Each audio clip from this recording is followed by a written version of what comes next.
Hi, I'm Helen at Tattoo Spark and welcome to today's lesson, which is about tattooing health and safety, or how not to die through tattooing. As a tattooist, it's really important to take every precaution to protect both yourself and your client from diseases. In the beginning, you should only be tattooing on fake skin, but it's really important to understand health and safety right from the start. Bloodborne diseases and tattooing. Tattooing can easily spread bloodborne diseases such as hepatitis and HIV. That's why it's important to always use a new set of disposable equipment for each client. Hepatitis B and C are a particular concern for tattoo artists, as they are not easily killed by sterilisation and spread easily by blood contamination. You may want to consider getting a hepatitis B vaccine to protect yourself.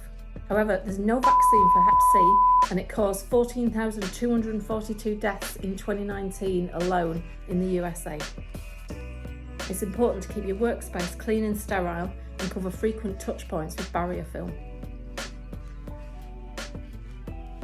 Use a medical grade disinfectant to clean your workstation between clients. Diseases can spread easily. Let's start by demonstrating how easily diseases can spread. Let's imagine this paint on my gloves is bacteria or a virus. If you have paint on your gloves, you can easily transfer it onto high contact items such as your phone or a door handle. The next person who picks up that phone is contaminated. This is why it's important to always wear gloves and only touch your client and your machine or workstation. Make sure you change your gloves frequently, especially if you need to touch anything outside of your workstation.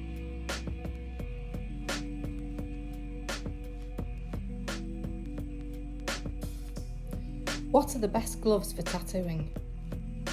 Gloves are an essential part of tattooing health and safety.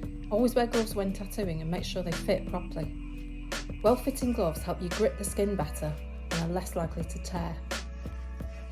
Nitrile gloves are the best. They're less likely to tear and they won't give you or your client the allergies that you can get from latex gloves. If you need to reach for something like new cartridges, you need to remove your gloves and get new ones. This ensures that you don't contaminate your gloves and spread any potential diseases around. You should also avoid touching your face or any other part of your body while wearing gloves. Does bleach sterilise tattoo equipment? Contrary to popular belief, bleach or boiling doesn't sterilise needles, tubes or grips. Hepatitis can still survive this. So it's important to use a fully disposable setup. This means using disposable needles, tubes, grips and everything. I recommend just using needle cartridges. Make sure to dispose of your used equipment properly and safely. Obviously, you should also use a new set of equipment for each client to avoid cross-contamination. What to do if you prick yourself whilst tattooing? Finally, always tattoo under the assumption that any human you tattoo is carrying a bloodborne disease. Use all precautions possible to protect yourself and your client. But if you do get a needle stick injury, where you manage to prick yourself with the tattoo needle while tattooing a human client, you need to go to A&E right away. They can give you an antiviral drug to lower the risk of developing a disease.